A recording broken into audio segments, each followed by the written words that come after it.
Hello everyone, this is Sunil Jangra, your physics educator. Welcome to the channel. तो कैसे आप सब? आई होप सभी अच्छे होंगे, अच्छे से पढ़ रहे होंगे।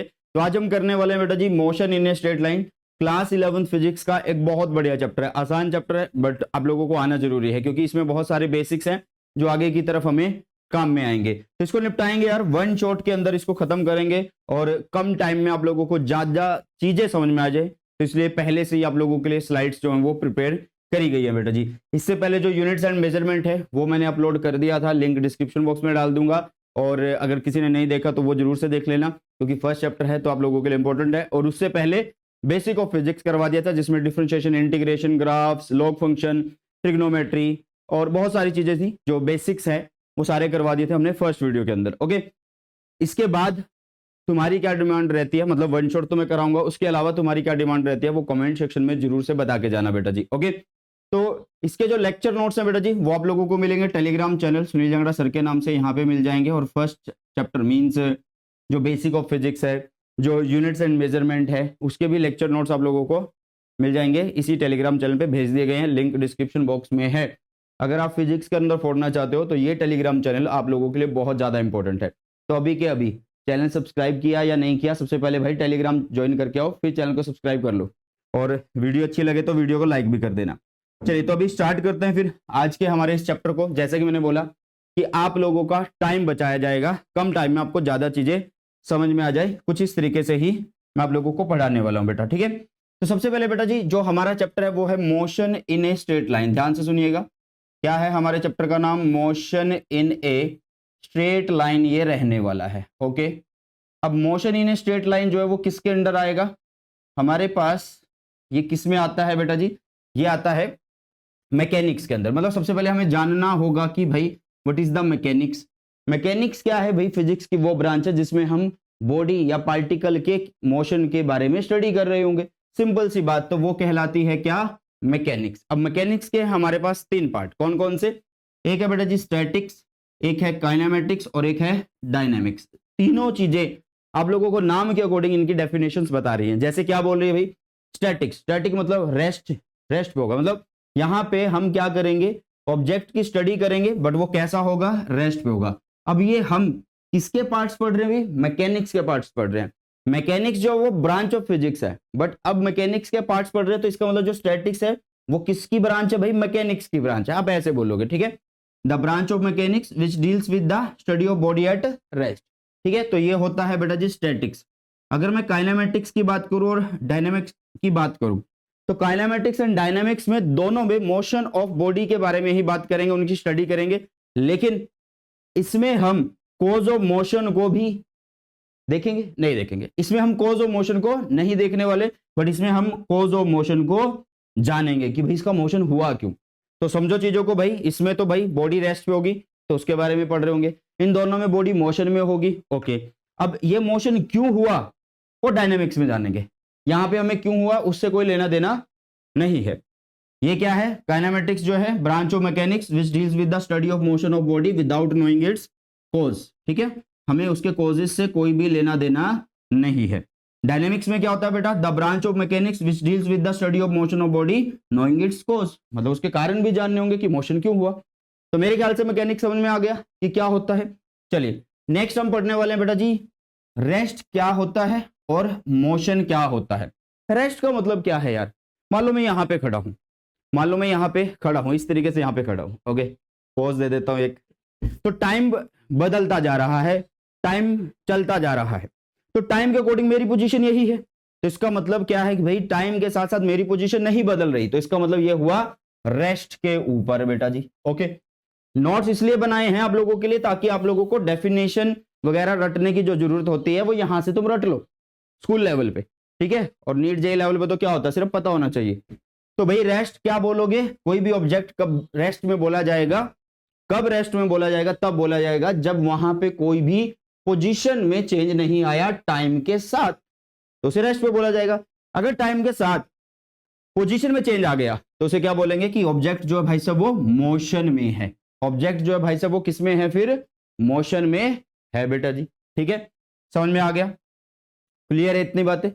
बट आप कभी भी ना ये नहीं बोल सकते कि जो रेस्ट पे है और जो मोशन में है कि वो एब्सोल्यूट चीजें हैं। मतलब जैसे यार एक सिंपल सी फंडा है, मैं यहां पे रेस्ट पे हूं, तो तुमने मुझे देखा तो बता दिया कि मैं रेस्ट पे हूं, लेकिन अगर तुम आसमान में जाके मतलब पृथ्वी से दूर जाके बात करोगे तो तुम्हें दिखेगा यार धरती तो घूम रही है, तो फिर तो तुम बोलोगे कि आप रेस्ट पे नहीं हो, है ना। तो वो देखने का जो तरीका है वो फ्रेम ऑफ रेफरेंस होता है। हम यहाँ पे जो ये अर्थ का रोटेशन है इस चैप्टर में उसको नेग्लेक्ट करते हैं, ठीक है, ये बात याद रखना। अभी बात करने वाले हैं टाइप्स ऑफ मोशन की। अब टाइप्स ऑफ मोशन सिर्फ यहां पे नहीं कवर करेंगे, आगे भी कवर करेंगे, 1 डायमेंशन, 2 डायमेंशन, 3 डायमेंशन, वो भी हम देखने वाले, ठीक है।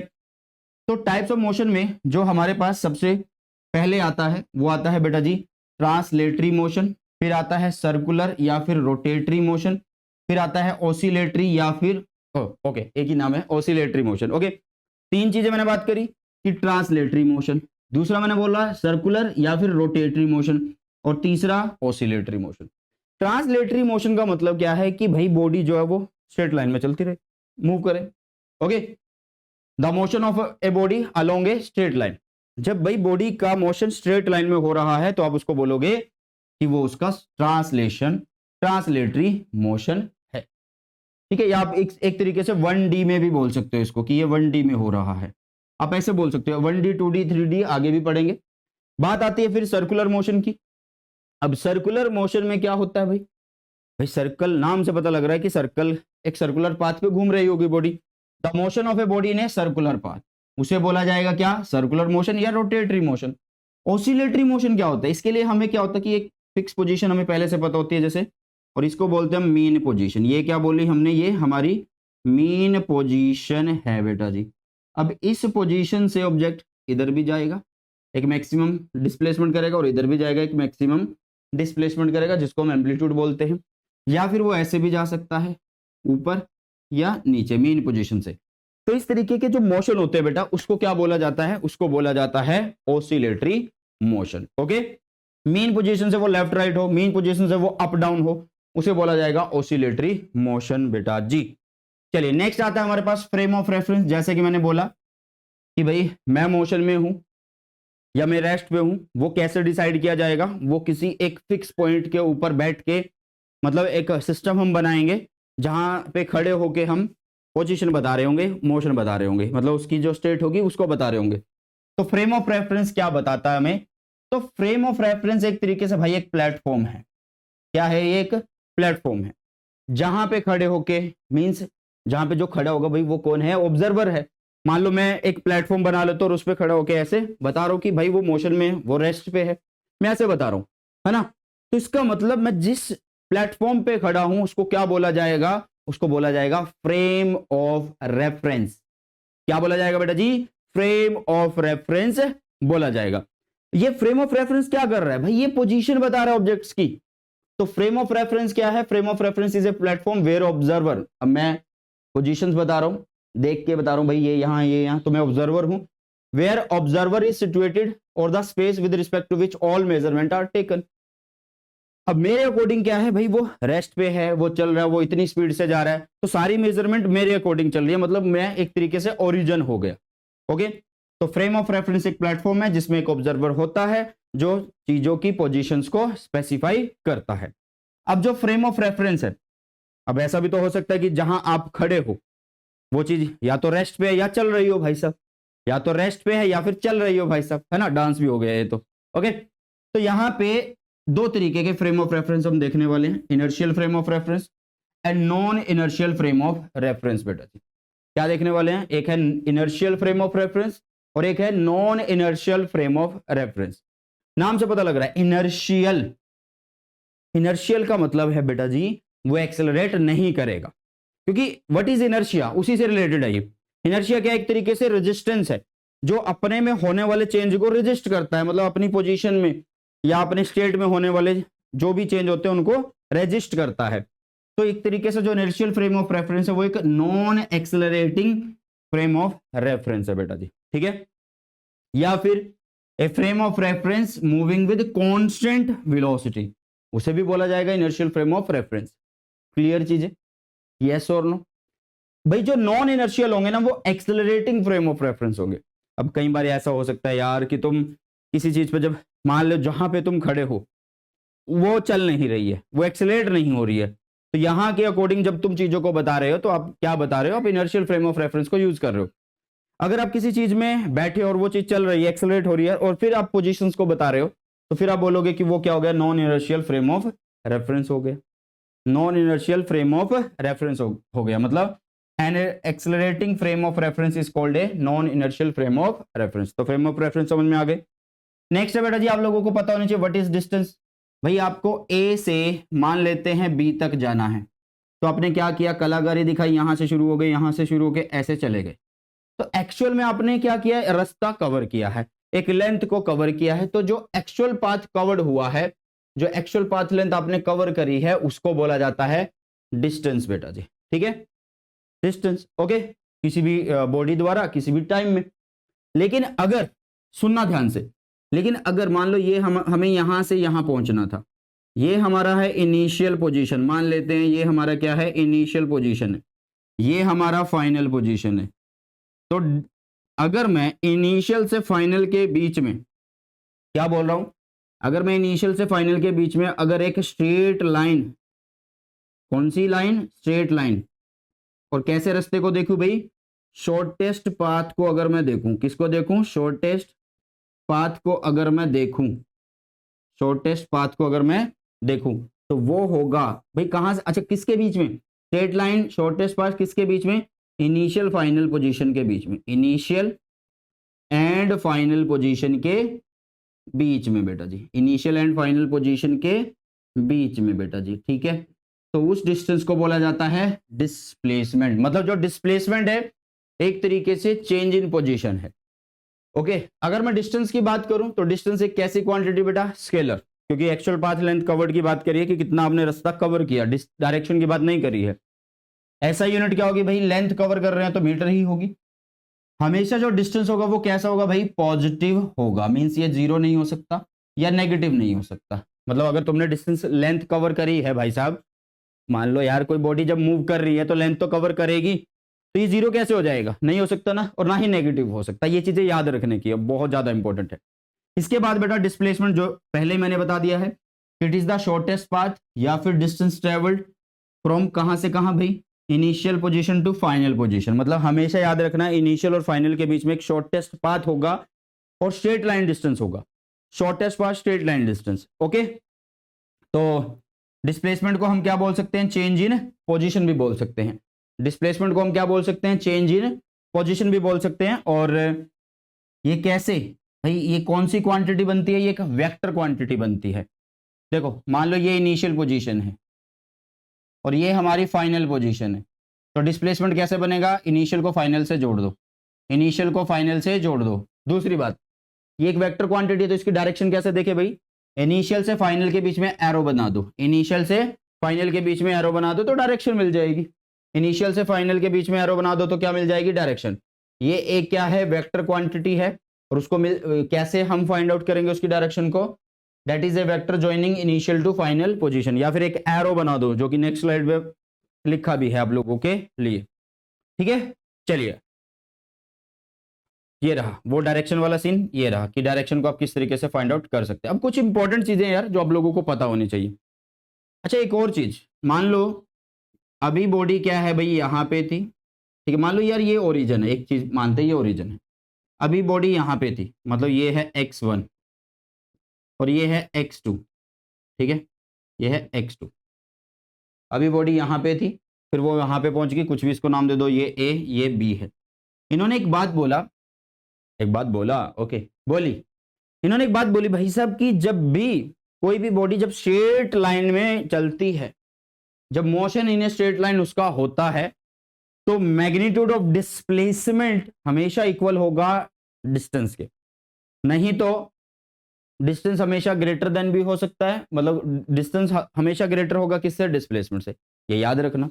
सर कैसे, देखो यार पहले हम एक केस करते हैं कि मान लो एक बॉडी यहां से चली भाई साहब, मान लो एक बॉडी यहां से चली और यहां तक ये पहुंच गई, यहां तक है मान लो 300 मीटर। तो यार अगर मैं बात करूं यहां से जब बॉडी चली है ऐसे और यहां पे फाइनल पोजीशन पे पहुंच रही है, तो डिस्टेंस एंड डिस्प्लेसमेंट क्या है, आप बोलोगे सर डिस्टेंस भी 300 है और डिस्प्लेसमेंट भी 300 है, क्योंकि स्टार्टिंग में वो 0 पे था, फाइनल हो गया 300, तो 300 माइनस 0 इज कितना 300। अगर मैं पाथ लेंथ देखूं तो पाथ लेंथ 0 से 300 ही है, मतलब फाइनल पोजीशन 300 तक है। तो स्ट्रेट लाइन में डिस्टेंस डिस्प्लेसमेंट हमेशा बराबर रहेंगे, ओके।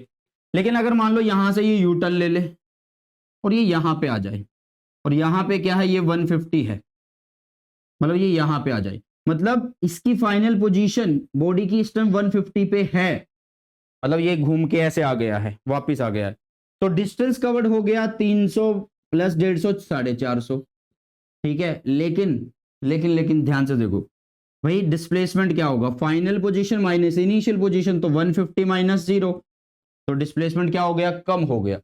तो हमेशा डिस्टेंस डिस्प्लेसमेंट बराबर तब रहेंगे जब वो सिर्फ एक ही लाइन में चल रहे हो, स्ट्रेट लाइन में मोशन हो रहा हो। क्लियर, समझ में आई चीजें, ओके। चलिए, तो ये एक वेक्टर क्वांटिटी होती है, ये पॉजिटिव भी हो सकता है, जीरो भी हो सकता है और नेगेटिव भी हो सकता है। पॉजिटिव कैसे, भाई मान लो अभी फाइनल पोजीशन इसकी 0 पे है, इनिशियल पोजीशन 0 पे है, फाइनल ये 200 पहुंच गया, तो 200 माइनस 0 इस प्लस की वैल्यू। 0 कैसे हो सकता है, मान लो 0 से चला या किसी भी पोजीशन पे 20 से चला, घूम के 20 पे आ गया, तो फाइनल भी वही इनिशियल भी वही, तो 20 माइनस 20 इज 0। अगर मान लो ये अभी इनिशियली कहां पे है, 20 पे है, ये ऐसे चल के या नेगेटिव में चला गया, कहने का मतलब इसका जो पोजीशन वाला जो वैल्यू वो अगर छोटा है, बेटा जी, तो क्या होगा, छोटी वैल्यू में से, स्मॉल वैल्यू में से अगर आप बड़ी वैल्यू को माइनस करते हो, लार्ज वैल्यू को माइनस करते हो, तो आपको नेगेटिव ही तो मिलेगा। तो डिस्प्लेसमेंट जो है वो पॉजिटिव भी हो सकता है, जीरो भी हो सकता है और नेगेटिव भी हो सकता है। डायरेक्शन ऑलरेडी मैंने आप लोगों को बता दी है। और ये इक्वेशन जब एप्लीकेबल कब हो सकती है, मतलब अगर इक्वल वाली अगर हम बात करें तो वो स्ट्रेट लाइन के लिए हो सकती है, नहीं तो ये कंडीशन आपको याद रखनी पड़ेगी, क्योंकि डिस्टेंस तो हमेशा ही भाई साहब पॉजिटिव होने वाला है, ठीक है। चलिए आगे बढ़ते हैं, नेक्स्ट स्पीड की बात करते हैं। भाई क्या होता है speed, okay, what is the speed यार, व्हाट इज द स्पीड, बहुत ज्यादा इंपॉर्टेंट है।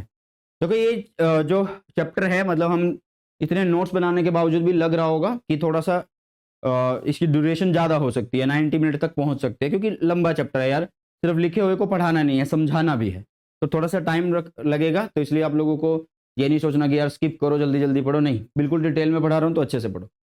स्पीड क्या होता है बेटा जी, स्पीड क्या होता है, स्पीड यार मान लो आप किसी भी अपने शहर से किसी भी शहर जा रहे हो, मान लो बुआ घर जा रहे हो, मामा घर जा रहे हो, कुछ भी जा रहे हो, ठीक है। तो आप क्या कर रहे हो कि कोई भी डिस्टेंस ट्रेवल कर रहे हो, कोई एक फिक्स टाइम होगा आपके पास, मतलब कोई भी टाइम लगेगा आपको उस डिस्टेंस को कवर करने में, तो distance upon time taken, distance upon में time taken is the speed, ठीक है।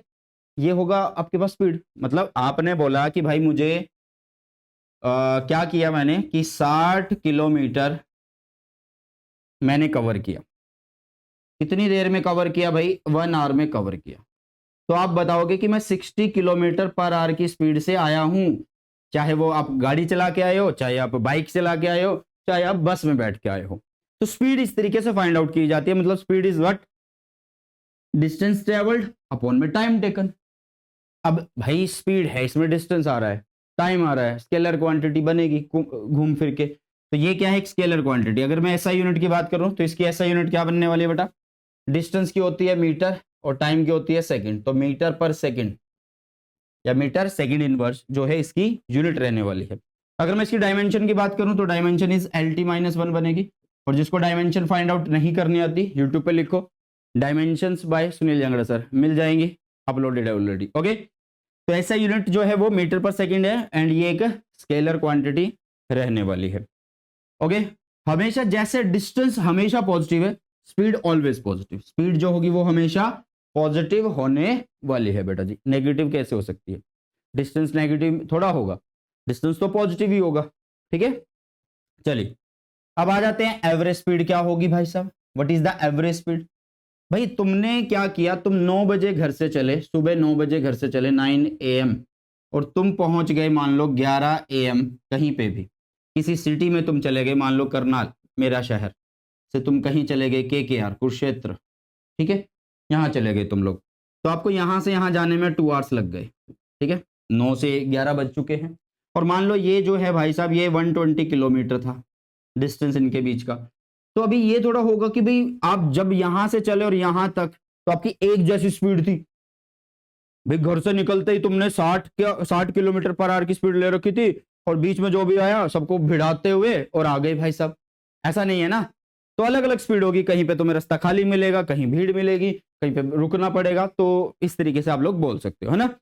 तो भाई ऐसा हो सकता है कि पहले आधे घंटे आपकी कुछ स्पीड रही हो, मतलब डिस्टेंस, आपने कुछ डिस्टेंस कवर किया, कुछ टाइम लिया, फिर डिस्टेंस कवर किया, फिर टाइम लिया। अब ये तो नहीं है कि आपने 30 मिनट लिए और आपने 30 किलोमीटर कवर करे, फिर आपने 30 मिनट लिए, फिर 30 किलोमीटर कवर किया, ऐसा फिक्स थोड़ा रहेगा ना, बदल सकता है। तो आप उसके लिए एक एवरेज स्पीड निकाल देते हो। तो एवरेज स्पीड क्या होगा भाई, यहां से यहां का जो भी डिस्टेंस है, तो टोटल डिस्टेंस नीचे जितना टाइम लिया होगा टोटल टाइम उसको लिखेंगे, तो एवरेज स्पीड हो गया। क्या तुम्हें स्पीड और एवरेज स्पीड एक जैसी नहीं लगी? क्योंकि यार एवरेज स्पीड और स्पीड में क्या ही फर्क है, वो क्या है, डिस्टेंस नीचे टाइम, और एवरेज स्पीड क्या, टोटल डिस्टेंस नीचे टाइम, बात तो घूम फिर के वही है। ठीक है, चलिए। तो एवरेज स्पीड के ऊपर ना एक डेरिवेशन बनती है स्कूल लेवल पे, ठीक है। बट नीट लेवल पे क्या होता है, कुछ क्वेश्चंस वगैरह होते हैं, उसके लिए कंडीशन होती है कि टाइम बराबर हो, डिस्टेंस बराबर हो। तो कैसे करते हैं, जैसे कि एवरेज स्पीड क्या बोली मैंने कि टोटल डिस्टेंस बाय में टोटल टाइम होगा। ओके, मान लो हमने, या कोई भी बॉडी है उसने डिस्टेंस कवर किए x1 x2 x3, कितने कितने टाइम में, t1 टाइम में, t2 टाइम में और t3 टाइम में। ठीक है, x1 डिस्टेंस कवर किया t1 टाइम में, x2 डिस्टेंस कवर किया t2 टाइम में और x3 डिस्टेंस कवर किया t3 टाइम में। अब जब ये कोई भी टाइम ले रहा है या कोई डिस्टेंस कवर कर रहा है तो उसके पास स्पीड होगी, मान लो स्पीड उसकी v1 थी, यहाँ पे v2 और यहाँ पे v3, ये तीन चीजों को याद रख लो। ठीक है, तो आप एवरेज स्पीड कैसे निकालोगे, तो आप बोलोगे मैं क्या करता हूं, टोटल डिस्टेंस लिखता हूं, नीचे टोटल टाइम, टोटल डिस्टेंस कितना होगा x1 plus x2 plus x3, नीचे क्या होगा total time t1 plus t2 plus t3, ये कर दूंगा मैं। तो एवरेज स्पीड ऐसे लिख सकता हूं या नहीं लिख सकता हूं, डेरिवेशन बता रहा हूं अब तुम्हें।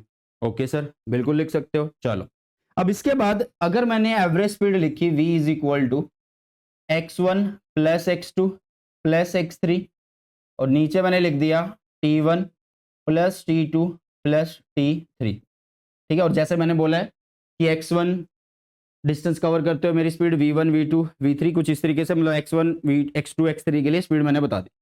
ओके, अभी देखो, अभी देखो, अभी देखो, अभी क्या होगा यहाँ पे। अगर मान लो यार मैं यहाँ पे बोलूँ कि इफ आपने जितने भी यहाँ पे टाइम लिए हैं t1 t2 t3, अगर वो सारे बराबर हों, मींस आपको मैंने बोला जो भी डिस्टेंस आप कवर कर रहे हो उसके लिए आपने टाइम इंटरवल इक्वल ले लिए, तो एवरेज स्पीड कैसे निकालोगे आप। देखो यार, जब भी आपको जो चीज इक्वल बोली जाए, मान लो टाइम इक्वल बोल दिया, या डिस्टेंस जो आप कवर कर रहे हो वो इक्वल बोल दिए, या डिस्टेंस जो आप कवर कर रहे हो वो अगर इक्वल बोल दिए, तो फॉर्मूलों में थोड़ा सा चेंज आता है। और वो बहुत ज्यादा इंपॉर्टेंट है क्योंकि एक तरीके से आप ट्रिक की तरह इसको यूज कर सकते हो। ठीक है, देखो, अगर मान लो t1 t2 t3 टाइम सारे बराबर हैं, तो आप क्या करो, ऊपर और नीचे टाइम का रिलेशन बना लो। मतलब जैसे ये v बार है, ओके, तो x1 x2 x3 को टाइम की फॉर्म में कैसे कन्वर्ट कर सकते हैं भाई, क्या मैं x1 को v1 t1 लिख सकता हूं कि भाई x1 डिस्टेंस करने में इतनी स्पीड थी, इतना टाइम था, तो दोनों को मल्टीप्लाई कर सकता हूं। सर कैसे, अरे भाई स्पीड क्या होता है, स्पीड इज डिस्टेंस बाय में टाइम, स्पीड। ओके, तो डिस्टेंस कैसे निकालेंगे, स्पीड इनटू में टाइम करके निकालेंगे, यस और नो, स्पीड इनटू में टाइम करके निकालेंगे। तो वही किया, x1 डिस्टेंस कवर करते हो, स्पीड तो मुझे पता ही है कि कितनी है, कितनी है भाई साहब, मैंने वहां पे मान लिया v1 है। ओके, चलिए, तो यहां पे बन गया x1 का मतलब v1t, फिर बन गया v2t t2, ठीक है, प्लस v3 t3, नीचे सभी अभी तक सेम ही वही लिख रहा हूं मैं जो पहले लिखे हुए मैंने। अब मैं चेंज कर रहा हूं कि ये कंडीशन अगर हो जाए तो क्या करेंगे। तो मैंने क्या किया, पहले तो ऊपर और नीचे टाइम बना लिए, टाइम का फैक्टर्स ऊपर भी है नीचे भी है, मतलब टर्म्स ऊपर भी है नीचे भी है। अब सारे के सारे बराबर हैं, तो इसका मतलब इसको मैं ऐसे लिख सकता हूँ कि v1t plus v2t plus v3t, ऐसे लिख सकता हूँ, और नीचे तीनों को ऐड कर दूंगा तो 3t बनेगा। मीन्स v बार एवरेज स्पीड, तो ये t बाहर आ जाएगा, ये बचा v1 v2 v3 और नीचे आ गया 3t, t से t कैंसिल, तो एवरेज स्पीड क्या बनी, एवरेज स्पीड बनी बेटा जी v1 प्लस v2 प्लस में v3 बाय में 3। एवरेज स्पीड आप ऐसे निकाल लोगे, बट ये फॉर्मूला कब एप्लीकेबल होगा, जब आपने टाइम को बराबर किया है। ठीक है, तो क्वेश्चन में देख लेना जब भी बोले कि वो ए से बी जा रहा है बट अलग अलग जो है डिस्टेंस कवर कर रहा है बट टाइम सेम ले रहा है, उस टाइम पे स्पीड निकालो, तो आप सीधा ये कर सकते हैं। ओके, इस तरीके से। अच्छा, अगर मान लो डिस्टेंस वो इक्वल बोल रहा है फिर क्या करें? तो भाई मैंने जैसे बोला, अगर वो डिस्टेंस इक्वल बोले तो इस इक्वेशन में ऊपर और नीचे डिस्टेंस के टर्म्स आने चाहिए। तो वी बार को मैं ऐसे लिख दूं, एवरेज स्पीड को x1 plus x2 plus x3 upon में कर दूंगा क्या, टाइम को कैसे लिखेंगे? टाइम को कैसे लिख सकते हैं भाई? अगर मुझे टाइम चाहिए तो टाइम क्या होगा, एक्स बाय में स्पीड होगा। तो मीन्स यहाँ पे अगर मुझे t1 टाइम लिखना तो x1 डिस्टेंस अपॉन में v1, x2 बाय में v2, x3 बाय में v3 बेटा जी, यस और नो। ठीक है, चलिए, तो उसके बाद v bar is equal to कितना हुआ भाई? अगर मैं सबको बराबर कर रहा हूं, अगर मैं सबको बराबर कर रहा हूं, इफ x1 x2 x3 तीनों अगर बराबर हो गए, किसके बराबर हो गए? मान लो x के बराबर हो गए, मतलब उनका जो डिस्टेंस है वो स्लॉट जो है वो बराबर का है, वो सेम स्लॉट्स है। ओके, तो ऊपर क्या बनेगा 3x, ऊपर क्या बनेगा बेटा 3x, नीचे क्या बनेगा x x x, सब में से बाहर आ जाएगा ये, और यहाँ पे बचेगा 1/v1 1/v2 प्लस 1/v3 बेटा। तो ये बन जाएगा x x कैंसिल, तो ये बनेगा 3v1 v2 v3, तीनों को मल्टीप्लाई, नीचे क्या करेंगे, मतलब मैंने नीचे एलसीएम लिया फिर इसको सॉल्व किया, जो एलसीएम था वो ऊपर घूम के चला जाएगा, है ना। तो यहाँ पे आ जाएगा बेटा v1 v2, ठीक है, फिर उसके बाद v1 v3 फिर 2 3, ऐसे लिख सकते हैं हम। तो ये फॉर्मूला होता है जब डिस्टेंस आप लोगों को बराबर बोले जाए। अब यहाँ पे हमने ये 3 का केस ले लिया था, अगर मान लो 2 का केस होता, मोस्टली 2 का ही आता है 11th क्लास के लिए, नीट लेवल पे यहाँ तक भी पहुंच जाते हैं। तो अगर मान लो 2 का केस आ जाए, अगर किसका केस आ जाए बेटा 2 का, ठीक है, तो आप कैसे निकालोगे? मान लो टाइम बराबर है, मान लो वो बोल रहा है कि t1 is equal to t2 है या बराबर है t के, तो उस टाइम पे स्पीड निकालो, तो आप बोलोगे v इज इक्वल टू क्या होगा, v1 प्लस v2 बाय में 2 कर देंगे। जितने बोलेगा सबको ऐड करो, उतने नंबर से डिवाइड करो। 10 बोलेगा 10 को ऐड करो, 10 से डिवाइड करो, नंबर से डिवाइड कर देना है। इस केस में भाई अगर 2 होते फिर क्या करते? ठीक है, मतलब अगर x1 is equal to x3 होता, x2 होता, बस फिर क्या करते? तो अब सिंपली दोनों को मल्टीप्लाई करते। देखो ये 2 है तो अब 2 मल्टीप्लाई करते, ये 3 थे 1 2 3, तो 3 मल्टीप्लाई हुआ, तो 2x1 x2, नीचे क्या होगा? देखो हमने यहाँ पे क्या किया है, 3 थे, 3 में से एक को छोड़ा तो 2 का मल्टीप्लीकेशन लिख दिया, प्लस फिर किसी एक को छोड़ा 2 का मल्टीप्लीकेशन, फिर किसी एक को छोड़ा फिर 2 का मल्टीप्लीकेशन, है ना। तो यहाँ पे भी ऐसे करेंगे, 2 हैं ये, दोनों का मल्टीप्लाई हो गया, यहाँ पे 2 के नीचे किसको लिखेंगे, एक को छोड़ देंगे, एक को लिख देंगे, फिर जिसको पहले नहीं लिखा अब उसको लिख देंगे भाई, और पहले वाले को छोड़ देंगे। तो इस तरीके से आप कर सकते हैं, ठीक है बेटा। तो ये है तरीका, ये है तरीका भाई साहब। ओके, तो ये सारे डेरिवेशन मैंने करवा दिया आप लोगों को। अब डेरिवेशन तो ये है कि भाई तुम्हें बिल्कुल डिटेल में जाके करवाना पड़ेगा। देखो जब डिस्टेंस बराबर है तो 1 2 1 3 2 3 ऐसे लिख सकते हैं आप, 1 2 1 2 1 3 2 3, ठीक है, 1 2 1 3 2 3 1 2 1 3 2 3, और ये सादा सीधा ऐड हो गया बेटा। नेक्स्ट आ जाता बेटा जी हमारे पास वेलोसिटी। सर इंस्टेंटेनियस स्पीड नहीं करवाई आपने, आगे बढ़ेंगे, इसमें पढ़ेंगे। अब बेटा हमने बात करी कि speed is what, distance upon में टाइम, कि कितना डिस्टेंस कवर किया, कितने टाइम में कवर किया, वो होता है आप लोगों के पास क्या, स्पीड। लेकिन अब बात करेंगे यार what is the velocity, velocity क्या है, व्हाट इज वेलोसिटी? मतलब आप यहां से चले और यहां तक जा रहे हो, मान लेते हैं यहां से यहां तक जा रहे हैं, तब एक भाई वेलोसिटी है। तो इसमें क्या होता है, सबसे पहली बात हम क्या लेते हैं, डिस्प्लेसमेंट लेते हैं साथ में, मतलब जब डिस्प्लेसमेंट बोल दिया मतलब हम क्या करेंगे, जो डिस्टेंस ले रहे हैं उसकी डायरेक्शन, उसकी वैल्यू दोनों कंसीडर करते हैं। तो मतलब आप डिस्प्लेसमेंट की बात करोगे, ठीक है, तो यहां से यहां ऐसे। तो velocity is what, velocity is the rate of change of displacement with respect to time बेटा जी। मतलब वेलोसिटी सीधी सीधी सी बातों में जो वेलोसिटी है वो क्या है बेटा जी, डिस्प्लेसमेंट बाय में टाइम है। वेलोसिटी जो है वो क्या है, डिस्प्लेसमेंट बाय में टाइम है। मतलब आप बोल सकते हो it is the change in position upon change in time. अब हम यहां पर डिस्प्लेसमेंट यूज कर रहे हैं जो कि क्या है, वेक्टर क्वांटिटी है, तो वेलोसिटी भी एक वेक्टर क्वांटिटी है। इसकी डायरेक्शन भी बताऊंगा मैं, बट पहले इसकी एसआई यूनिट देख लेते हैं। एसआई यूनिट क्या बनेगी भाई, डिस्प्लेसमेंट एक लेंथ है जो कि मीटर में रखा जाएगा, टाइम सेकंड में रखा जाएगा, मींस मीटर पर सेकंड जो है आप लोगों के पास वेलोसिटी होने वाला है, ठीक है। और मैंने क्या बोला कि ये कौन सी क्वांटिटी है, ये एक वेक्टर क्वांटिटी है बेटा जी। ये कौन सी क्वांटिटी है बेटा जी, ये वेक्टर क्वांटिटी रहने वाली है। ओके, ये क्या रहने वाली है, वेक्टर क्वांटिटी। अब जैसे हमने बोला कि स्पीड इज ऑलवेज पॉजिटिव, क्योंकि उसमें डिस्टेंस आ रहा था, डिस्टेंस ऑलवेज पॉजिटिव होता है, वो जीरो नहीं हो सकता, नेगेटिव नहीं हो सकता। वैसे ही हमने डिस्प्लेसमेंट बोला था, जो जीरो भी हो सकता था, नेगेटिव भी हो सकता है, पॉजिटिव भी हो सकता है। तो उस आधार पे वेलोसिटी भी पॉजिटिव भी हो सकती है, जीरो भी हो सकती है, और क्या हो सकती है अभी, नेगेटिव भी हो सकती है। तो वेलोसिटी ऑफ बॉडी में भी पॉजिटिव, नेगेटिव और जीरो। क्लियर, समझ आया। अब बात करते हैं कि ये हमने बोला कि ये एक वेक्टर क्वांटिटी है। ये कैसी क्वांटिटी है, हमने बोला ये एक वेक्टर क्वांटिटी है। तो ये अगर एक वेक्टर क्वांटिटी है तो इसकी डायरेक्शन भी पता होनी चाहिए। अगर ये एक वेक्टर क्वांटिटी है बेटा जी, तो इसकी डायरेक्शन तुम्हें पता होनी चाहिए। तो वो डायरेक्शन कैसे निकाले, बस सीधी सी बात है, सीधी सी बात है कि जो मोशन है, जिस दिशा में मोशन हो रहा है, वो हमारा डायरेक्शन है वेलोसिटी का, ठीक है। या फिर आप बोल दो कि जो डिस्प्लेसमेंट की डायरेक्शन है वही हमारी वेलोसिटी की डायरेक्शन है। जैसे यहां से चले इनिशियल पोजीशन से, अरे भाई इनिशियल पोजीशन से फाइनल की तरफ चले, तो हमने बोला था डिस्प्लेसमेंट की डायरेक्शन कैसे निकालते हैं, इनिशियल से फाइनल के बीच में एक स्ट्रेट लाइन बनाओ और एरो फाइनल की तरफ कर दो। तो भाई जिस साइड डिस्प्लेसमेंट हो रही है वही हमारा क्या है, वेलोसिटी की डायरेक्शन है। Okay, the direction of v is same as that of displacement, as the displacement vector. Okay, तो वेलोसिटी समझ में आया, it is what displacement upon में टाइम। अगर हम बात करें एवरेज वेलोसिटी की तो सिंपल है यार, total displacement upon total time.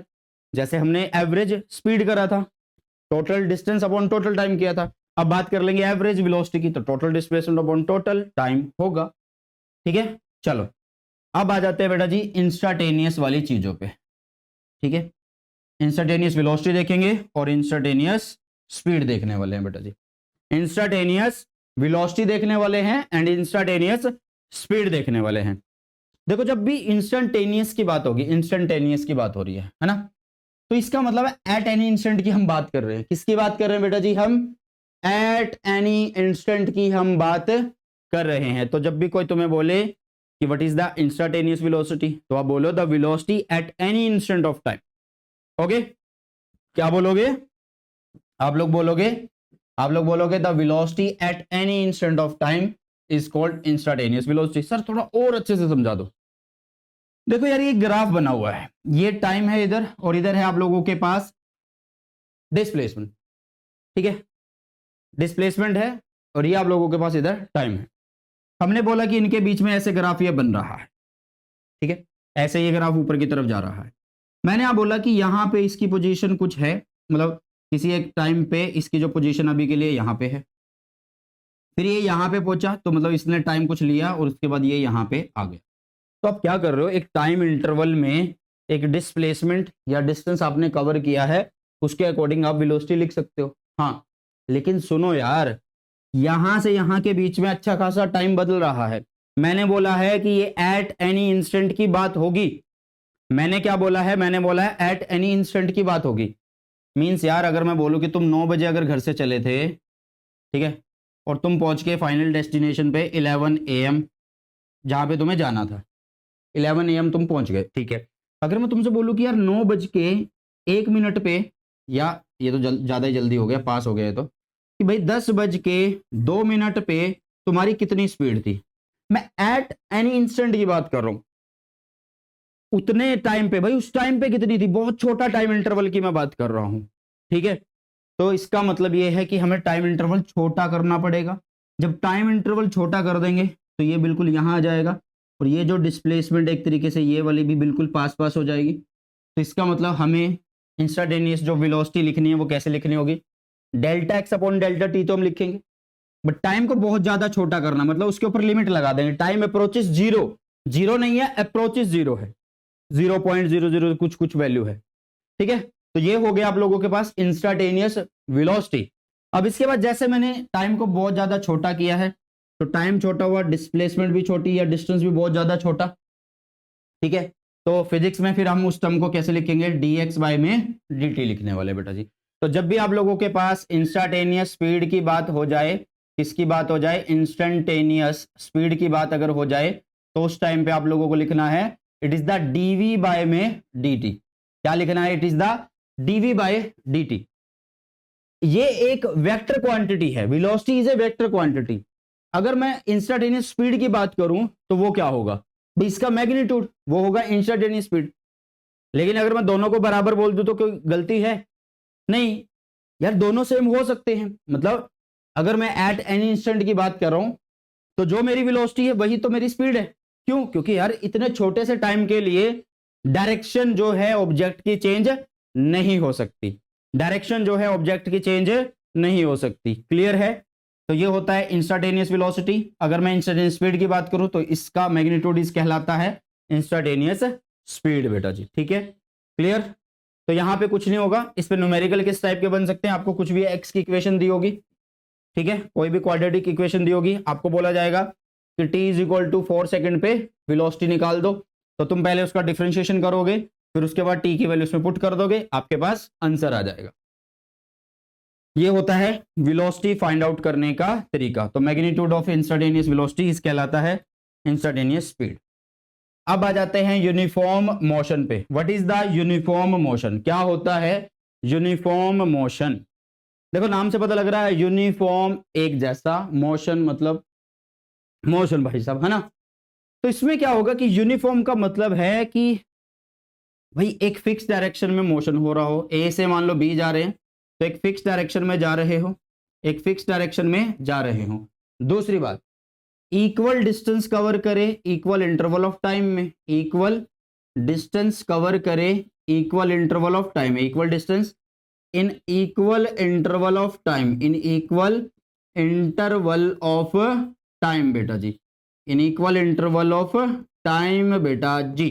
Clear है, तो जब भी कोई body in a fix direction equal distance cover करे in equal interval of time, उसे बोला जाता है यूनिफॉर्म मोशन। सीधी सी बात, सीधे से शब्दों में आप बोल सकते हैं v जो है मतलब जो वेलोसिटी है वो कांस्टेंट होती है यूनिफॉर्म मोशन में।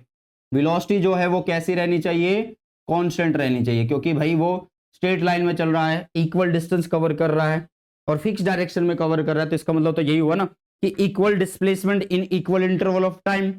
तो वहां पे बस ये फिक्स वाली जो डायरेक्शन की लाइन है वो हम कट कर देते हैं, क्योंकि डिस्प्लेसमेंट बोल दिया, क्योंकि डिस्प्लेसमेंट बोल दिया। तो समझ में आया, तो इसका मतलब है कि वेलोसिटी जो है कांस्टेंट है। अगर वेलोसिटी कांस्टेंट है तो एक्सेलरेशन जीरो होगा। अब एक्सेलरेशन जीरो क्यों हो रहा है, ये नेक्स्ट आगे जो भी टॉपिक आएगा एक्सेलरेशन का उसमें हम इसको देख रहे होंगे, ठीक है, क्योंकि उसमें हम देखेंगे कि हाँ यार एक्सेलरेशन क्या है, क्यों जीरो हो रहा है। Okay, in uniform motion instantaneous and average और वेलोसिटी जो है वो सेम होते हैं, जो मैंने पिछली बार में बोली कि भाई यूनिफॉर्म मोशन का मतलब है कि भाई एक फिक्स डायरेक्शन में बात कर रहे हैं और फिक्स डायरेक्शन में एक छोटे से इंटरवल के लिए डायरेक्शन चेंज नहीं होगी। तो आप क्या बोल सकते हो कि इंस्टेंटेनियस या एवरेज, एक मिनट हमने क्या बोल दिया है, इंस्टेंटेनियस एंड एवरेज वेलोसिटी जो होगी वो सेम होने वाली, वो भी बात सही है, वो भी बात बिल्कुल सही है, क्योंकि यार उतने से छोटे टाइम इंटरवल के लिए क्या ही चीजें चेंज होगी। ओके, चलो आगे की तरफ चलते हैं। आगे आता है बेटा जी non uniform motion. Non uniform motion का मतलब है कि इक्वल डिस्प्लेसमेंट, ध्यान से देखना, इक्वल डिस्प्लेसमेंट, ठीक है, इक्वल डिस्प्लेसमेंट, ठीक है, इन unequal interval of time, in unequal interval of time, ठीक है, अनइक्वल इंटरवल ऑफ टाइम बेटा जी। या फिर आप बोल सकते हो कि आप ऐसे बोल सकते हो कि अनइक्वल डिस्प्लेसमेंट, आप ऐसा भी बोल दो unequal displacement in equal interval of time, ठीक है, इन इक्वल इंटरवल ऑफ टाइम। या सीधे से शब्दों में आप बोल दो, हमने यहां पे बोला था कि वेलोसिटी जो है वो कैसी है, कांस्टेंट है, तो इसका मतलब यहां पे वेलोसिटी चेंज हो रही होगी, ठीक है, उसकी वेलोसिटी चेंज हो रही होगी। अब वेलोसिटी चेंज किस तरीके से हो सकती है, या तो डायरेक्शन भी चेंज हो जाए, है ना, मतलब यार सिंपल सी बात है, वेलोसिटी चेंज होने का क्या कारण हो सकता है कि या तो डायरेक्शन चेंज हो जाए, या तो क्या हो जाए, डायरेक्शन चेंज हो जाए। मतलब अगर कोई बॉडी ऐसे चलते चलते मान लो इधर की तरफ जा रही है, अपनी डायरेक्शन चेंज कर रही है, तो वो यूनिफॉर्म मोशन नहीं है, ठीक है। दूसरी बात, अगर डायरेक्शन चेंज नहीं कर रहे हो, मतलब यहाँ से यहाँ ये फिक्स इंटरवल फिक्स जा रही है यहाँ से यहाँ, तो इसका मतलब ये हो सकता है कि वो equal distance unequal interval of time में कवर करे, या अनइक्वल डिस्प्लेसमेंट या अनइक्वल डिस्टेंस वो इक्वल इंटरवल ऑफ टाइम में कवर करे। ठीक है बेटा, तो उसे बोला जाता है नॉन यूनिफॉर्म मोशन। सीधे शब्दों में यहाँ पे वेलोसिटी कांस्टेंट रहती है, यहाँ पे वेलोसिटी बदलती है, चेंज होती है। नेक्स्ट देखिएगा, नेक्स्ट आ जाता है बहुत ज्यादा इंपॉर्टेंट टॉपिक, एक्सेलरेशन क्या होता है।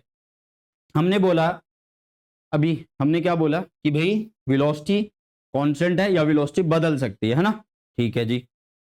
अब जो एक्सेलरेशन होता है वो है क्या, एक्सेलरेशन है क्या? जैसे यार डिस्टेंस, हमने स्पीड बढ़ी तो वो डिस्टेंस बाय में टाइम था, हमने वेलोसिटी बढ़ी तो वो डिस्प्लेसमेंट बाय में टाइम था, मतलब चेंज इन पोजीशन अपॉन में चेंज इन टाइम था। एक फिक्स डायरेक्शन में हम बात कर रहे थे डिस्प्लेसमेंट के लिए।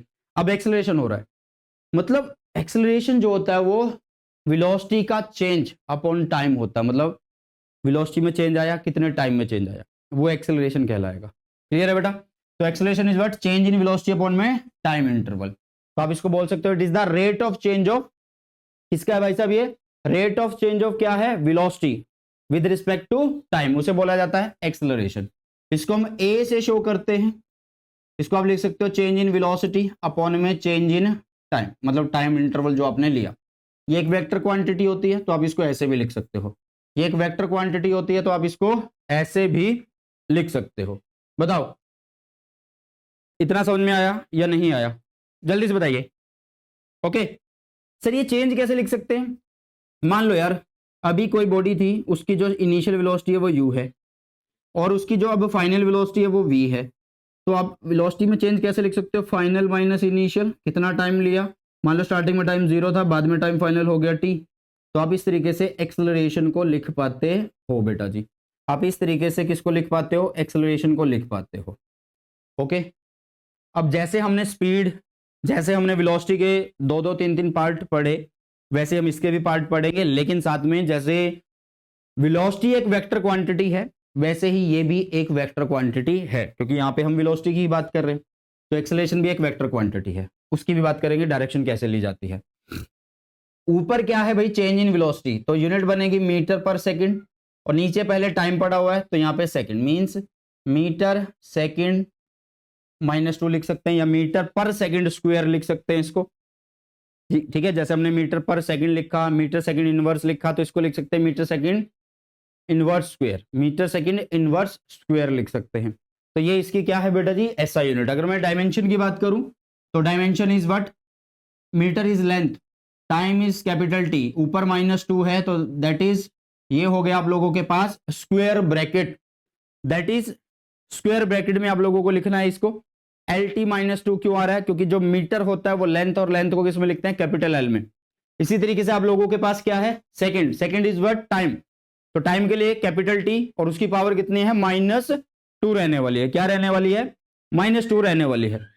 चलो अब इसमें से मैंने बता दिया आप लोगों को, it is the final velocity, it is the initial velocity. ये फाइनल टाइम हो गया, ये इनिशियल टाइम था, तो टोटल टाइम लिख दिया हमने। अब बात कर लेते हैं कुछ चीजों की। जैसे मैंने बोला कि एक्सेलरेशन भी जो है वो एक कैसी क्वांटिटी है, वेक्टर क्वांटिटी है। ये एक कैसी क्वांटिटी है बेटा जी, वेक्टर क्वांटिटी है। ओके, ये कैसी क्वांटिटी है बेटा, वेक्टर क्वांटिटी है। ठीक है सर, तो फिर क्या करें, अरे भाई क्या करना है, इसकी डायरेक्शन लेनी है। तो डायरेक्शन कैसे मिलती है, हमने वेलोसिटी के लिए क्या बोला था कि जिस दिशा में डिस्प्लेसमेंट हो रही है, या इनिशियल और फाइनल के बीच में जो भी आप डिस्प्लेसमेंट करवा रहे हो, जो भी स्ट्रेट लाइन डिस्टेंस है उस पे एरो लगा दो फाइनल की तरफ, वो आपका डायरेक्शन ऑफ वेलोसिटी भी हो रहा था। बट यहां पे कैसा होता है, यहां पे जो डायरेक्शन होती है बेटा जी एक्सेलरेशन की, वो होती है किस दिशा में, नेट फोर्स की दिशा में होती है। इस दिशा में होती है, नेट फोर्स की दिशा में। मान लो भाई मेरी वेलोसिटी इस साइड है, मैं इस साइड मोशन कर रहा हूं, और वेलोसिटी मतलब बढ़ती जा रही है, बढ़ती जा रही है, वेलोसिटी बढ़ती जा रही है, बड़ी तेज जो है इसकी वेलोसिटी बढ़ती जा रही है। तो इसका मतलब है कि भाई अगर मैं इस दिशा में अपनी वेलोसिटी बढ़ा रहा हूं तो मतलब इसी दिशा में मेरे ऊपर एक फोर्स लग रही है, हो सकता है ना भाई, इसी दिशा में मेरे ऊपर एक फोर्स लग रही है, तभी तो मेरी वेलोसिटी इंक्रीज हो रही है। तो इसका मतलब उस टाइम पे एक्सेलरेशन को आप बोलोगे पॉजिटिव। देखो इस चैप्टर में हम वेक्टर के बारे में ज्यादा बात नहीं करेंगे, बट डायरेक्शन को लेंगे, एक डायरेक्शन पॉजिटिव मानेंगे, एक नेगेटिव। मतलब अगर आप इस साइड चल रहे हो तो इसको पॉजिटिव बोलेंगे, इस साइड चल रहे हो तो आप इसको नेगेटिव बोलोगे, अगर आप इस साइड चल रहे हो तो इसको पॉजिटिव बोलोगे, और इस साइड चल रहे हो तो आप इसको नेगेटिव बोलने वाले हो। बस इसका ध्यान रखना। अब मान लो मैं इधर चल रहा हूँ, चलता जा रहा हूँ, चलता जा रहा हूँ, चलता, मेरी स्पीड क्या हो रही है, वेलोसिटी क्या हो रही है, इंक्रीज हो रही है। तो मेरे ऊपर एक नेट फोर्स काम कर रही होगी जो वेलोसिटी इंक्रीज करा रही है, तो वही मेरी एक्सेलरेशन की डायरेक्शन होगी। मेरा उसी दिशा में क्या हो रहा है, एक्सेलरेशन हो रहा है, और उस टाइम पे एक्सेलरेशन को हम क्या बोलेंगे, पॉजिटिव एक्सेलरेशन बोलने वाले हैं। अगर मान लो वेलोसिटी डिक्रीज हो रही है, मतलब यार मैं चल तो इसी दिशा में रहा हूं बट वेलोसिटी मेरी घट रही है, तो इसका मतलब है यार उधर से कोई मेरे ऊपर नेट फोर्स लगा रहा है, उधर से मेरे ऊपर कोई नेट फोर्स लगा रहा है, जिससे क्या हो रहा है, मेरी वेलोसिटी डिक्रीज हो रही है, मतलब रिटार्डेशन यहां पे हो रहा है। तो आप एक्सेलरेशन को बोलोगे कि क्या हो गया, उस टाइम पे नेगेटिव हो रहा है। ठीक है, अगर वेलोसिटी कांस्टेंट है तो एक्सेलरेशन क्या है, जीरो। अरे क्यों, मान लो यहां पे भी वेलोसिटी 2 है, यहां पे भी 2 है, यहां पे भी 2 है, यहां पे भी 2 है, यहां पे भी 2 है, टाइम जो भी टाइम हम ले रहे हैं, तो भाई चेंज लिखते हैं एक्सेलरेशन को, final minus initial, 2 minus 2 zero, final minus initial, 2 minus 2 zero. अरे भाई तो इसका मतलब जब भी वेलोसिटी कांस्टेंट, एक्सेलरेशन जीरो। ठीक है, चलिए अब इसी तरीके से आप एवरेज एक्सेलरेशन लिख सकते हो, जो कि वही होता है total change in velocity upon total time, तो वही है फाइनल वेलोसिटी, इनिशियल वेलोसिटी का डिफरेंस आ जाएगा, नीचे टाइम आ जाएगा। ओके, अब बात आ गई इंस्टेंटेनियस एक्सेलरेशन की। जैसे हमने इंस्टेंटेनियस वेलोसिटी लिखी थी, इंस्टेंटेनियस वेलोसिटी हमने लिखी थी V I is equal to कितना था, डीवी नहीं डीएक्स, डीएक्स अपॉन में डी टी था, है ना।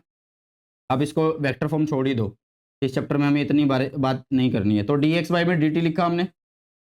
ओके, अब एक्सेलरेशन अगर लिखना है तो इसको भी हम ऐसे लिखेंगे कि एक्सेलरेशन उस टाइम पे टाइम को बहुत ज़्यादा छोटा करेंगे, अप्रोच कराएंगे जीरो को, change in velocity upon change in time जो हो रहा है, मींस जो चेंज इन वेलोसिटी है एट एनी इंस्टेंट की हम बात कर रहे होंगे उस टाइम पे। ठीक है, तो instantaneous acceleration is what, acceleration at any instant of time, acceleration at any instant of time उसे बोला जाएगा इंस्टेंटेनियस एक्सेलरेशन। मींस हम एट इंस्टेंट की बात करते हैं इंस्टेंटेनियस में हमेशा, तो ये टाइम बहुत ज्यादा छोटा कर दिया तो इसको डीवी बाई में dt लिखा जाएगा। क्लियर है, ए को हम डीवी बाई में dt लिखेंगे। तो ये है आपका तरीका, किस तरीके से, मतलब इस तरीके से आप फाइंड आउट कर सकते हो इंस्टेंटेनियस एक्सेलरेशन को। बेटा जी इसको फाइंड आउट कर सकते हैं, इंस्टेंटेनियस एक्सेलरेशन को फाइंड आउट कर सकते हैं। नेक्स्ट आ जाते हैं, जैसे हमने स्टार्टिंग में टाइप्स ऑफ मोशन पढ़े थे, बेटा जी वैसे ही हम यहाँ पे देखने वाले हैं, कुछ मोशन वही हैं एक तरीके से। तो ठीक है, जैसे कि आप लोगों से पूछ लिया जाएगा कई बार कि what is the one dimensional motion. ठीक है, what is the one dimensional motion. बेटा जी आपके पास कोऑर्डिनेट्स होते हैं ना, जैसे कि मान लो ये एक कोऑर्डिनेट ये है एक्स एक्सिस वाला, एक ये हो गया वाई, और ये एक हो गया जेड एक्सिस। ठीक है, अब मान लो किसी बॉडी का मोशन हो रहा है, तो उस बॉडी की पोजीशन किसी एक कोऑर्डिनेट से अगर स्पेसिफाई हो जाए, the motion of an object is said to be one dimensional या 1D if one of three, इन तीनों में से कोई एक कोऑर्डिनेट स्पेसिफाई करे उसकी पोजीशन को टाइम के साथ, तो उसे बोला जाता है वन डायमेंशनल मोशन। ठीक है, उसे क्या बोला जाता है, वन डायमेंशनल मोशन बोला जाता है। जैसे कि motion of A train along A straight line, motion of A train along A straight line, जैसे ये ऑब्जेक्ट है यहां से यहां ऐसे चलता जा रहा है, ऐसे चलता जा रहा है, तो भाई ये टाइम के साथ क्या है, चल रहा है। ओके, एक स्ट्रेट लाइन में चल रहा है। ओके, दूसरी बात यहां पे सिर्फ इस एक्सिस से काम चल जाएगा, तो एक कोऑर्डिनेट जो है हमें जरूरत पड़ती है वन डायमेंशन के अंदर। टू डायमेंशन में तीन में से कोई दो हो, टू डायमेंशनल क्या होगा बेटा, टू डायमेंशनल मोशन कौन सा होगा, टू डायमेंशनल मोशन कौन सा होगा भाई, the motion of an object is said to be two dimensional if only two of three, मतलब तीन में से अगर दो की जरूरत पड़ रही है। ठीक है, इसका एक सिंपल सा एग्जांपल है, जैसे कि कोई भी कार है स्ट्रेट लाइन पे चल रही थी, ब्रेकर आ गया, ऊपर चढ़ी फिर नीचे हुई, ऊपर चढ़ी तो फिर नीचे हुई, है ना। या इससे बढ़िया एक और पाथ, जिगजैग पाथ पे आप चढ़ रहे थे, है ना। या फिर आप बोल सकते हो कि किसी भी कोई भी प्लेनेट है, जैसे वो सन के चारों ओर चक्कर लगा रहा है, तो मोशन हो रहा है, मतलब जब भी दो एक्सिस की बात हो रही हो तो आपका क्या है, टू डायमेंशनल मोशन होगा बेटा जी। वो क्या होगा, टू डायमेंशनल मोशन होगा, मींस 2D आप उसको बोल सकते हैं। अगर मैं बात करूं थ्री डायमेंशनल मोशन की, तो तीनों की बात होगी, मतलब यहां पे आप एक तरीके से सर्कुलर मोशन बोल रहे हो, वो आपका क्या है, टू डायमेंशनल है। ठीक है, एक प्लेन में मोशन हो रहा है, वो आप बोल सकते हो, कि यहाँ पे क्या हो रहा है, एक प्लेन में मोशन हो रहा है एक तरीके से, ठीक है। कि मान लो कोई ऑब्जेक्ट यहाँ से अब यहाँ आ गया है, तो इसमें यहाँ और यहाँ दोनों वाले एक्सिस काम कर रहे हैं, यहाँ से यहाँ ये दोनों एक्सिस काम कर रहे हैं, मतलब इसकी पोजीशन को बताने के लिए दोनों एक्सिस का यूज किया जा रहा है, तो एक प्लेन की बात हो रही है।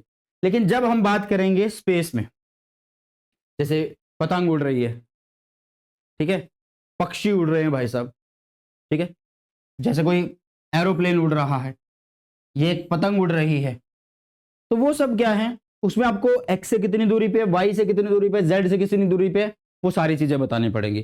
तो three dimensional motion is what, three dimensional motion वो होता है जिसमें जितने भी हमारे पास कोऑर्डिनेट्स है तीन, वो तीनों के तीनों three dimensional if all three coordinates specifying its position with the time, सारे के सारे कोऑर्डिनेट्स जब स्पेसिफाई कर रहे हैं उसकी पोजीशन को टाइम के साथ, तो उसे बोला जाएगा 3D मोशन, ठीक है। तो जैसे कि इसके एग्जांपल भी लिख दिए हैं, ओके, तो ये कहलाएगा बेटा जी 3D मोशन। स्टार्टिंग में हमने ट्रांसलेशनल मोशन भी पढ़ा, ठीक है, और जिसको रेक्टिलिनियर मोशन भी बोलते हैं, और फिर हमने सर्कुलर मोशन, रोटेटरी मोशन देखा था और ऑसिलेटरी देखा था। क्लियर, यस और नो, जल्दी से एक बार फटाफट से बताइए, फिर आगे की तरफ चलते हैं।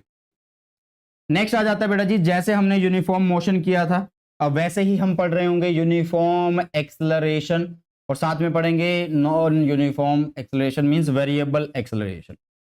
यार ध्यान से देखो कि एक्सेलरेशन का मतलब है चेंज इन वेलोसिटी बाय में चेंज इन टाइम, ठीक है, चेंज इन वेलोसिटी बाय में चेंज इन टाइम बेटा जी।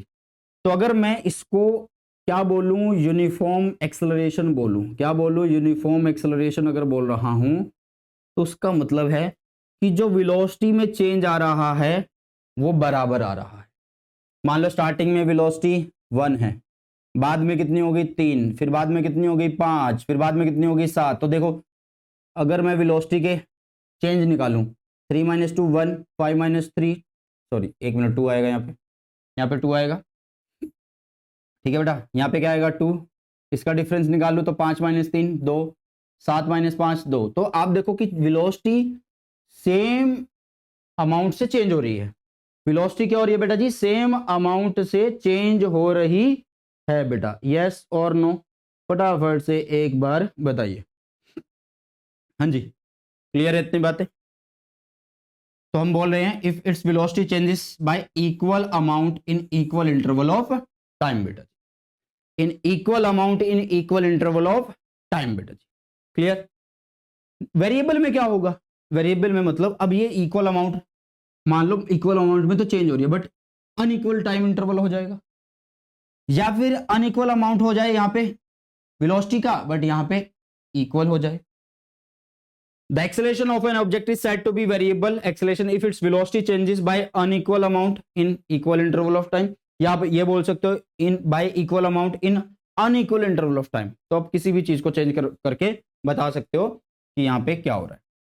मतलब यहाँ पे ए जो है एक जैसा आ रहा है, एक तरीके से आप बोलोगे कि एक्सेलरेशन कांस्टेंट हो रहा है, आप ये बोल सकते हो, ठीक है। चलिए, और यहाँ पे एक्सेलरेशन नहीं हो, मतलब एक जैसा नहीं हो रहा है।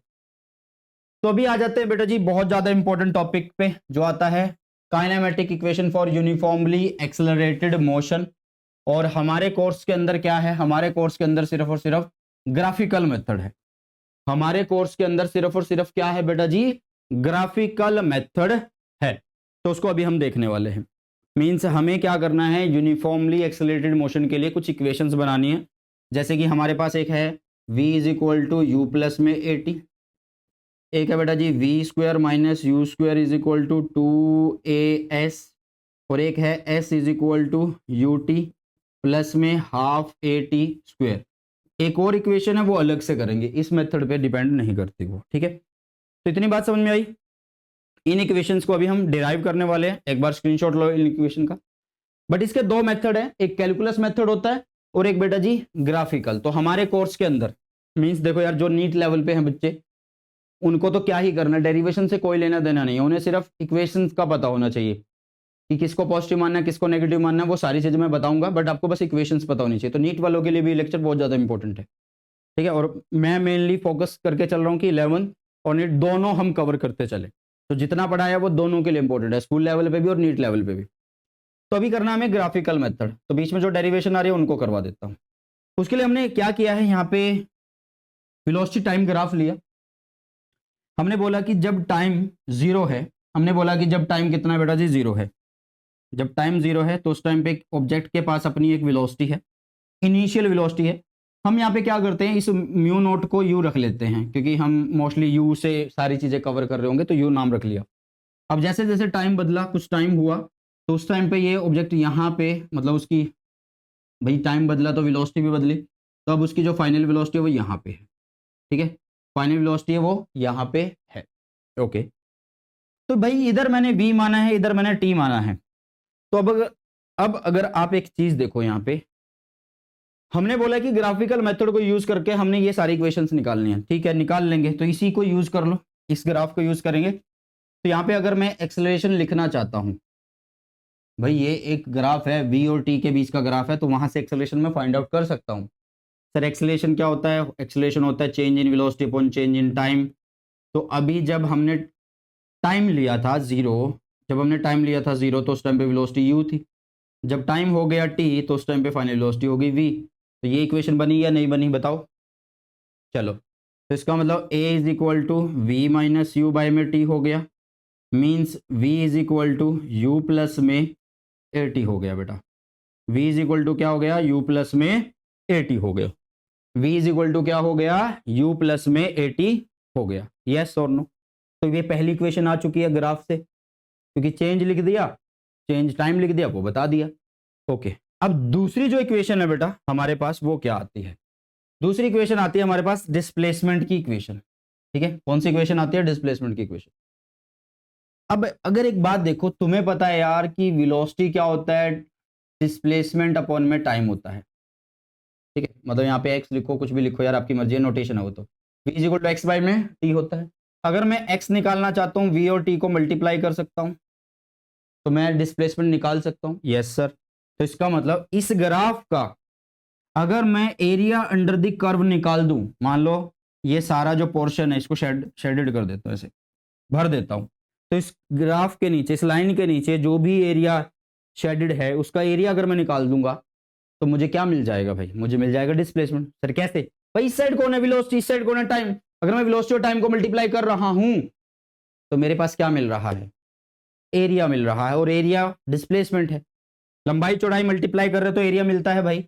चलो, तो इसका मतलब अब यहाँ पे दो चीजें हैं, इसका मतलब यहाँ पे दो चीजें हैं, दो कौन कौन सी हैं भाई, एक तो रेक्टेंगल बन रहा है नीचे, तो इसका एरिया कितना बनेगा, यहाँ से यहाँ टी है, यहाँ से यहाँ ये यू है, क्योंकि ये जीरो है, ये यू है, ये जीरो ये यू है ना, तो ये मल्टीप्लाई किया, यू और टी मिल गए।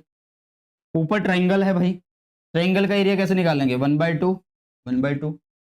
हाइट कितनी है भाई, यहाँ पे यू था, यहाँ पे फाइनल वेलोसिटी कितनी हुई वी, तो चेंज कितना आ गया वी माइनस यू का, तो वी माइनस यू हो गया, यस और नो। और साथ में क्या आ गया, साथ में क्या आ गया भाई, ये कौन है, टी है, तो यहाँ पे आ गया टी, यस और नो। बताओ यार इतना। सर ये इक्वेशन देखी देखी सी लग रही है, अभी फाइंड आउट करी थी, v is equal to U plus में ए टी होगा, तो v minus U is equal to A T, means V minus U की जगह हम ए टी यहाँ पे रख देंगे, तो ये बन गया यू टी प्लस में हाफ ए, और टी आ जाएगा, और टी पहले से पड़ा तो स्क्वायर हो जाएगा। तो इस तरीके से आप डेरिवेशन कर सकते हैं। तो आ गया आप लोगों के पास इक्वेशन, ठीक है। नेक्स्ट जो इक्वेशन आती है बेटा जी, वो इक्वेशन आती है velocity at a certain position. देखो हमने इससे पहले जो वेलोसिटी की इक्वेशन निकाली थी, ये टाइम के साथ है, वेलोसिटी टाइम रिलेशन है। अब हम वेलोसिटी की ही बात करेंगे, अब हम वेलोसिटी की बात करेंगे, but at a certain position की बात करेंगे, ठीक है, और ग्राफ को ही यूज करके करने वाले हैं, ठीक है। हमने इक्वेशन लिखी x is equal to U T plus में हाफ ए टी स्क्वायर, हमने ये इक्वेशन लिखी। क्या ये विजिबल है कलर, यस विजिबल है, बट फिर भी चेंज कर ही लेते हैं, कहीं कलाकार आ जाएंगे कि सर दिख नहीं रहा है यहाँ पे, तो ये क्या कर दिया आपने। चलो, तो ये हो गया x is equal to U T plus में हाफ ए टी स्क्वायर। हमें इक्वेशन कौन सी बनानी है, हमें बनानी है V square minus U square is equal to 2as, ये हमें बनानी है बेटा जी, ठीक है। क्या बनानी है, ये बनानी है, ओके बना लेते हैं इसको। अब ध्यान से देखना, हमने इससे पहले जो इक्वेशन बनाई थी वो क्या इक्वेशन थी, इससे पहले हमने ये इक्वेशन बनाई थी, ये ग्राफ से ही बनी हुई थी, यस ये ग्राफ से बनी हुई थी, जो कि क्या थी, यू टी प्लस में हाफ वी माइनस यू, और यहाँ पे था टी। अगर मैं इस पूरे को सॉल्व करूं, अगर मैं इस पूरे को सॉल्व करूं जो कि एस था मेरे पास, तो क्या बनेगा बेटा, एस बोलो एक्स बोलो आपकी मर्जी है। तो यू टी बना प्लस में, एक मिनट एलसीएम ले लो, एलसीएम ले लो, यहाँ पे बनेगा 2u2 यू टी, यहाँ पे बनेगा plus we T minus U T, यही बनेगा। तो इस यू टी से ये एक कट गया है, तो मतलब आप लोगों के पास बचा वी टी प्लस में यू टू बाई में 2 बचा, और ये एस है बेटा। ठीक है, तो एस क्या आ गया आप लोगों के पास, v प्लस में u, और यहाँ पे t नीचे आ गया 2, है ना। हमने बोला है कि it is the uniformly accelerated motion, तो इक्वल टाइम इंटरवल यूज हो रहे होंगे, तो मतलब आप एक तरीके से आप v प्लस यू बाई 2 को क्या लिख सकते हो, एवरेज वेलोसिटी लिख सकते हो उसको, एवरेज क्या लिख सकते हो बेटा जी, वेलोसिटी लिख सकते हो उसको। ठीक है, तो मतलब आपके पास s is equal to V plus U T upon 2, ये इक्वेशन आ गई है।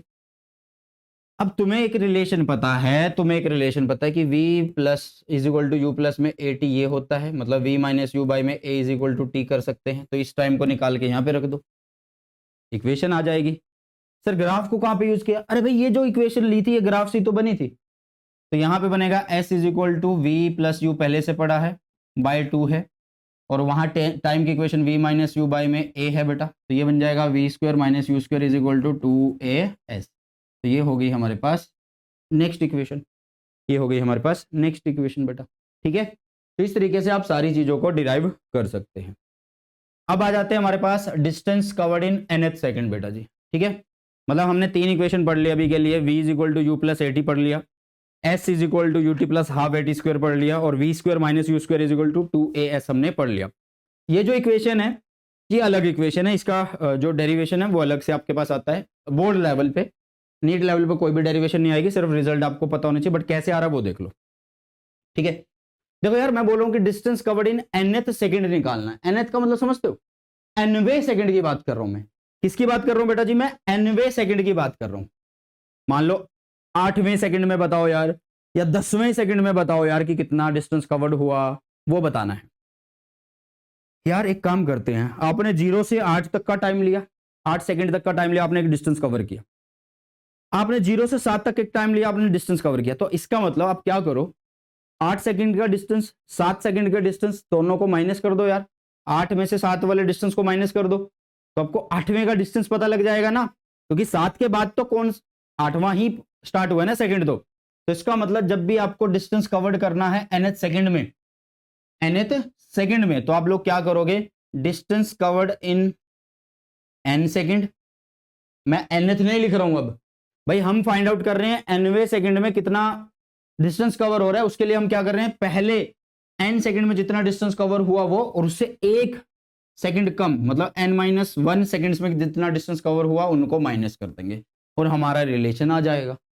ठीक है, हमारा रिलेशन आ जाएगा बेटा। ठीक है, यस और नो, क्लियर है। जैसे अगर मैं अलग पेज पे चलूं, तो जैसे कि हमने अगर यहाँ पे बोला कि भाई बॉडी जो है यहाँ से यहाँ तक टाइम ले रही है कितना, मान लो n सेकंड उसने लिए, ठीक है, और उसने डिस्टेंस कितना कवर कर दिया, Sn कवर कर दिया। ठीक है, अब अगर उसने टाइम लिया n-1 और वो यहाँ तक आ गई, तो ये कौन है, Sn-1 तक डिस्टेंस कवर हो गया, वो लिख दिया मैंने। ठीक है, तो इसका मतलब ये बीच का डिस्टेंस आ जाएगा ना भाई, यस और नो। देखो ये बीच का डिस्टेंस कौन है, nth डिस्टेंस आ जाएगा भाई, उस सेकंड में जितना डिस्टेंस कवर होगा वो आ जाएगा, सिंपल सी बात है। 8 सेकंड 7 सेकंड, तो 7 से 8 के बीच का जो डिस्टेंस निकाला वो 8वां सेकंड ही तो था, उसमें डिस्टेंस कवर्ड हो रहा है। तो इस तरीके से हम डिस्टेंस जो निकाल रहे हैं nth सेकंड के लिए वो Sn-1 कर रहे हैं, मतलब हम यहाँ पे टाइम को एक नाम दे रहे हैं, n लिख रहे हैं। ठीक है, तो पहली अगर आपको Sn इक्वेशन लिखनी है तो वो होगी ut, मतलब हम यहाँ पे टाइम को n लिख रहे हैं बेटा जी, एक बार टाइम को n-1 लिखेंगे, क्लियर। चलो, तो वैसे इक्वेशन क्या होती है, वैसे इक्वेशन होती है s is equal to U T plus में हाफ ए टी स्क्वायर होती है बेटा, है ना, यही होती है। और एक क्या होती है, एक क्या होती है बेटा, मतलब पहले एक को ही सॉल्व कर लेते हैं, टाइम कितना है, n है, तो ये बनेगा यू एन प्लस में हाफ ए एन का स्क्वायर होगा। दूसरी है एन माइनस वन, ठीक है। तो यहाँ पे बनेगा you N minus one plus half A N minus one. अब दोनों को माइनस कर दो अगर आपको nth निकालना है, एस एन माइनस वन लिखेंगे तो यहाँ पे बनेगा ये इक्वेशन रख दो यहाँ पे, तो कितना बनेगा यू एन प्लस में हाफ ए एन स्क्वेयर, माइनस करेंगे इसको तो यू, एक मिनट इसको ऐसे लिख लो, u N minus one plus में हाफ ए और साथ में एन माइनस वन का स्क्वायर, ये लिख देंगे।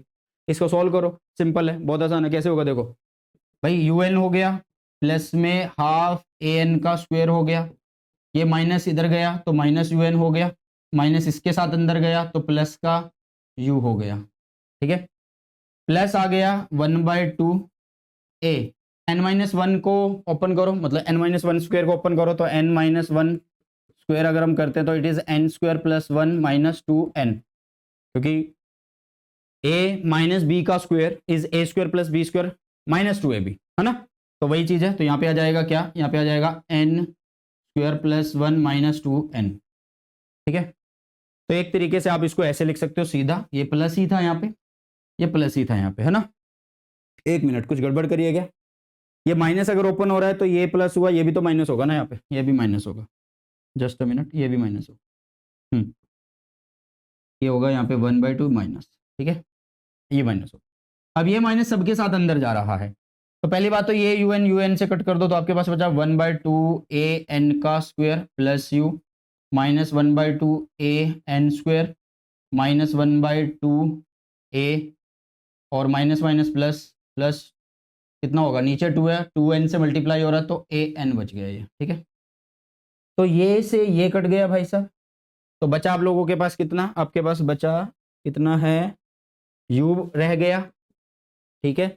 उसके बाद कितना रह गया भाई, उसके बाद प्लस ए एन माइनस 1/2 ए रह गया, है ना, ये रह गया बेटा जी। तो यहाँ से आप इसको ऐसे कर लो, u प्लस ए को बाहर ले लो, अंदर रह गया n माइनस 1/2, मीन्स आप इसको ऐसे लिख सकते हो u प्लस में a और एलसीएम ले लो, अंदर हो जाएगा एलसीएम कितना 2, यहाँ पे 2n आ जाएगा, माइनस 1 हो जाएगा, ये ऐसे इस 2 को बाहर भी लिख सकते हो, मीन्स u प्लस में a/2 2n माइनस 1, आप ऐसे भी लिख सकते हो। तो ये हुई आपकी nth इक्वेशन, मतलब जितने डिस्टेंस जितने nth में सेकंड में डिस्टेंस आप कैलकुलेट करना चाहते हैं वो आपके पास आ गया है, ठीक है। तो u plus half A N 2n minus 1, तो ये इक्वेशन है हमारे पास, मतलब वी नोट को हमने u लिखा है प्लस हाफ ए, वही लिखा देखो, प्लस हाफ ए, मतलब ये प्लस है, ये हाफ ही तो है भाई, 1/2 ए लिखा हुआ है, फिर 2n माइनस 1 लिखा हुआ है, 2n माइनस 1, तो ये हुआ nth के लिए बेटा जी, ठीक है,